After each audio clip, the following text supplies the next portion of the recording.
마태복음 1장 1절입니다. 아브라함과 다윗의 자손 예수 그리스도의 계보라. 여기서 계보라는 거는 이제 족보예요, 족보. 그러니까 1대, 2대, 3대, 4대 이렇게 내려가는 그런 것들을 이렇게 쭉 적어 놓은 거죠. 이 말은 사실은 이것이 계보라는 말은 다른 말로 하면 발생의 책이다, 시작의 책이다 이런 의미예요. 그러니까 시작하고 어떻게 이루어졌는가 하는 것을 얘기하는 거예요.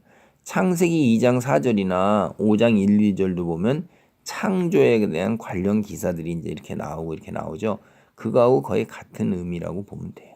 그러니까 마태복음의 이 앞부분은 예수 그리스도께서 어떻게 탄생하셨고 시작되었고 어떻게 그분이 나왔는가 하는 이야기를 하는 거예요. 근데 2절 보면 아브라함이 이삭을 낳고 이삭은 야곱을 낳고 야곱은 유다와 그의 형제들을 낳고 이렇게 나와요. 그러면 그 위에 아담과 하와 이야기를 여기는 하지를 않잖아요. 다른 성경 여기 다른 복음서를 보면 위에 올라갈 때 아담과 하와까지 올라가요. 근데 여기는 아브라함이 이렇게 나오죠.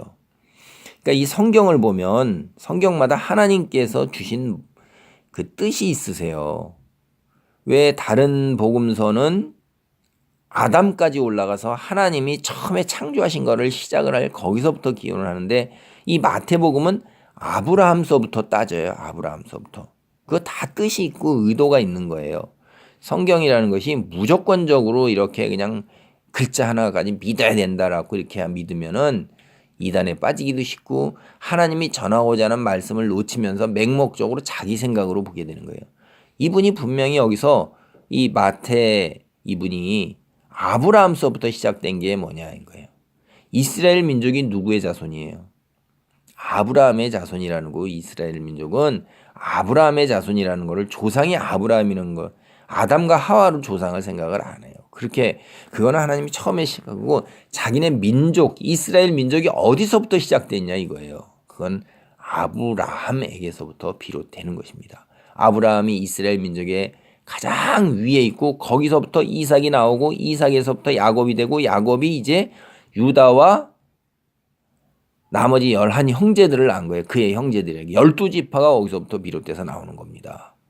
근데 우리가 여기서 하나님이 뭐라고 하셨어요? 아브라함을 믿음의 조상이 될 거고 내 후손이 하늘의 별이나 바다의 모래와 같이 많아질 거라고 그랬어요. 육체적인 혈통 얘기하는 게 아니에요. 그게 육체적 혈통을 얘기하는 게 아니라 육체적 혈통으로도 그렇게 되지만은 실제로 보면 아브라함이 뭐냐면 믿음으로 말미암아 하나님께 아브라함은 의인이라는 칭호를 받는 거예요. 그러니까 믿음의 조상이 되는 것입니다. 그래서 우리는 아브라함을 믿음의 조상이라고 부르는 거예요. 그러나 이스라엘 민족은 어떻게 믿죠? 아브라함을 자기의 육체적 혈통의 조상, 자기들이 오늘날 있게 되는 민족이 있게 된 조상 그것만을 이야기를 해요. 이 성경의 진리가 이렇게 겹쳐서 얘기하는 게 많아요.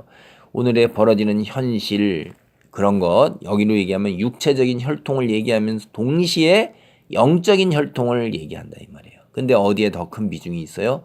영적인 것, 장차 이루어질 일에 훨씬 더 큰 비중이 있는 것을 볼 줄을 알아야 돼요. 그래서 유다 중에서도 그 야곱의 12지파 중에서도 특히 유다를 얘기를 해요.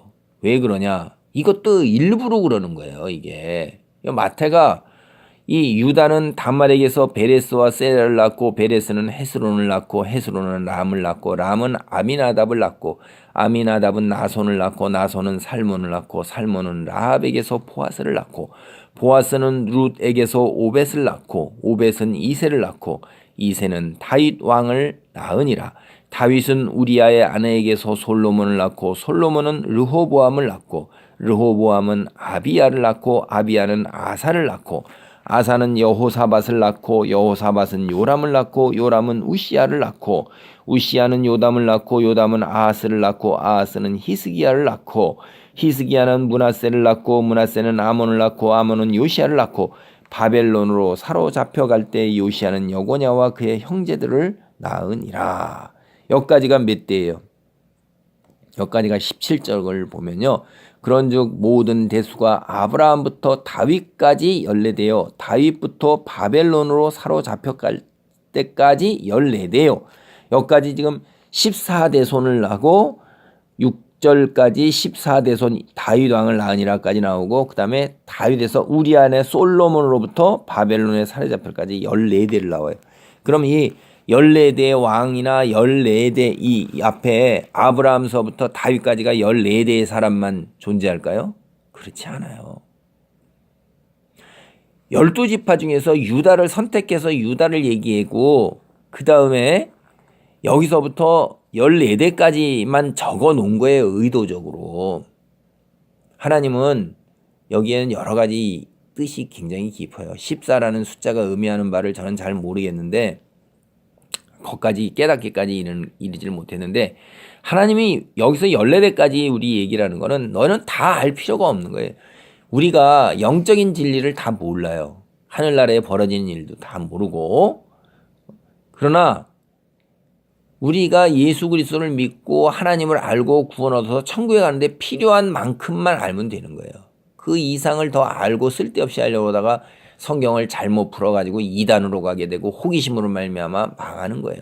내가 아는 진리만을 붙들고 그 진리를 가지고 따라서 순종하며 살기도 벅차요. 그렇게 하는 것도 너무너무 힘든 일인데 그냥 자기의 구원과 자기의 인격의 성숙과 믿음의 성숙과 상관없는 쓸데없는 자잘한 일과 그 쓸데없는 일들에 호기심을 팔려가지고선 개인한 짓을 하고 있어요. 인간이 이렇게 어리석은 거예요. 여기도 14대 안에 이 안에 있는 이름 유다와 다말과 그 다음에 베레스, 헤스론, 람, 아미나답, 살몬, 라합, 보아스, 룻, 오벳, 이세, 다윗. 여러분 이 이름들 한 사람 한 사람이 이 한 사람을 제대로 알 때에 그 이름을 읽어나가면서 이 교훈을 얻고 깨달음을 얻는 거예요. 그렇지 못한 사람은 이걸 읽어봐야 해요. 알지도 못하는 사람의 이름이니까 재미가 없는 거예요. 마태복음 시작할 때 사람들이 1장 1절부터 17절까지 족보 이야기가 나오는데 여기서 콱 질려버려요. 앞에 창세기 다음에 레위기 읽으면서 제사장 얘기나 레위기에 그냥 질려버린다고요. 그런데 그 하나님의 말씀을 알면 굉장히 깊은 교훈이 있고 뜻이 있다는 걸 알면 너무너무 그 이야기가 와서 닿는 거죠. 유다와 다말 이야기 창세기 앞에 보세요. 시아버지와 며느리예요. 시아버지와 며느리. 근데 시아버지와 며느리의 사이에서 베레스와 세라가 나와요. 제가 자세한 얘기 여기 안 하겠습니다. 시아버지 유다와 며느리 다말 사이에 있었던 이야기 앞에 성경을 구약 성경에서 한번 읽어보세요. 근데 그 중에서도 베레스가 선택을 받습니다. 쌍둥이를 낳는데 베레스는 뭐예요? 의미가 뚫고 나아간다, 돌파한다는 거예요. 다말이 자손을 잇지 못하는 거를 시아버지를 유혹을 해가지고서 시아버지로 말미암아서 자손을 잇는 걸로 현실을 뚫고 나간 거예요. 그래서 베레스를 낳은 거예요. 이게 얼마나 부끄러운 일이에요. 그런데 뒤에 가서 5절에 보면 라합이 나와요. 라합은 여호수아 2장을 보면 여호수아 이스라엘 민족과 함께 여리고성을 칠 때 그 성에 있었던 기생이에요. 창녀라 이 말이에요. 몸 파는 여자인데 그 몸 파는 여자가 에게서 이제 보아스가 나오는 거예요. 이 몸 파는 여자가 이스라엘 민족이 된 겁니다. 하나님을 믿고 의지하고 따르는 것 때문에 여기에 이 성경의 이름이 올라옵니다. 족보로.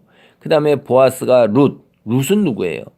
이방 여인인데 하나님을 믿는 그 시어머니를 따라서 끝까지 자기 집으로 돌아간 사람도 있는데 자기 동서 중에 룻은 하나는 돌아갔잖아요. 근데 안 돌아가고 시어머니를 끝까지 따라갑니다. 시어머니를 섬기는 거예요. 끝까지 섬기는 거예요.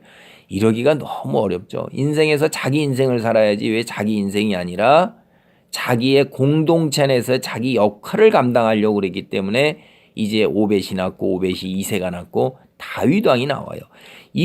다윗 왕의 임금의 족보에 들어갔죠. 어떤 사람이요?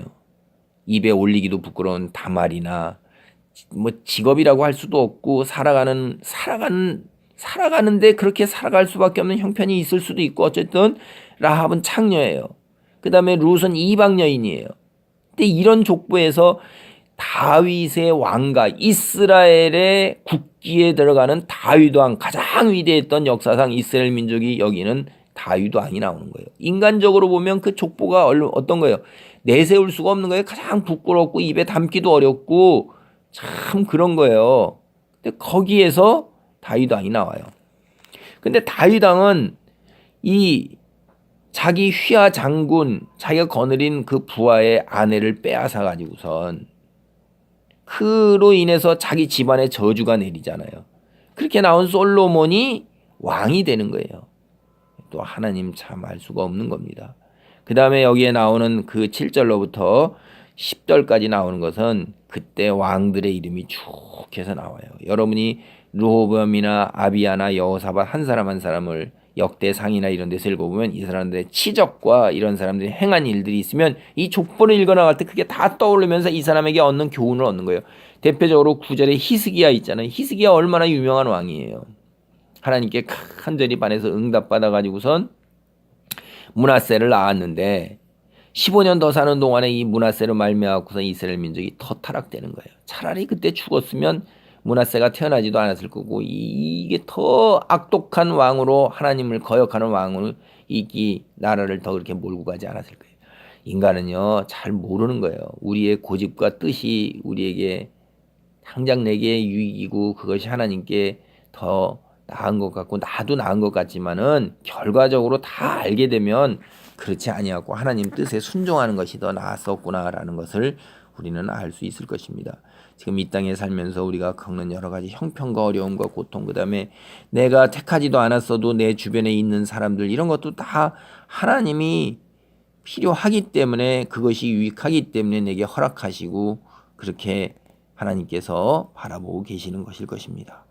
어쨌든 이후에 이제 12절서부터 보면 여고냐, 스알디엘, 스룹바벨, 아비훗, 엘리야김, 아소루, 사독, 아킴, 엘리웃, 엘르아살, 맏단, 야곱 해서 16절에 야곱은 마리아의 남편 요셉을 낳았으니 마리아에게서 그리스도라 칭하는 예수가 나시니라. 그래서 14대 이렇게 나오는데 왜 이렇게 했을까? 14이라는 숫자는 뭘까?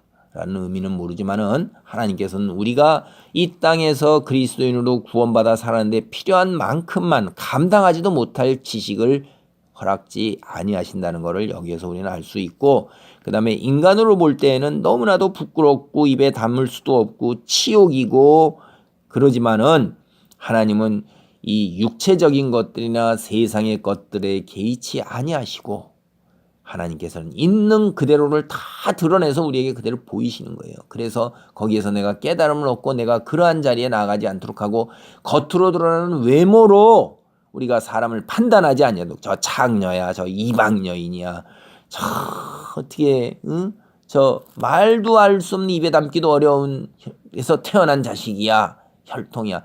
이런 걸 우리는 그런 걸로 판단하지 아니하시는 하나님, 외모로 판단하지 아니하시는 하나님의 예를 살아있는 증거로 우리를 보여주시는 겁니다. 우리가 이 세상에 살면서 정말로 사회에 부끄럽습니까? 내놓을 것이 없습니까? 혈통이 부끄럽고 직업이 부끄럽고 재능이 없는 것이 부끄럽고 외모가 부끄러워요. 하나님께 나오세요. 하나님은 우리 있는 그대로 다 받아주시는 거예요. 여기에다가 그냥 그대로 다 밝히 드러나게 다 해놓고 우리의 가장 부끄럽고 치졸하고 더럽고 추악한 면까지 그대로 다 드러내는 분이에요. 우리의 속, 영혼, 마음을 깨끗하게 가지시고 하나님 앞에 나아가시기 바랍니다. 아멘.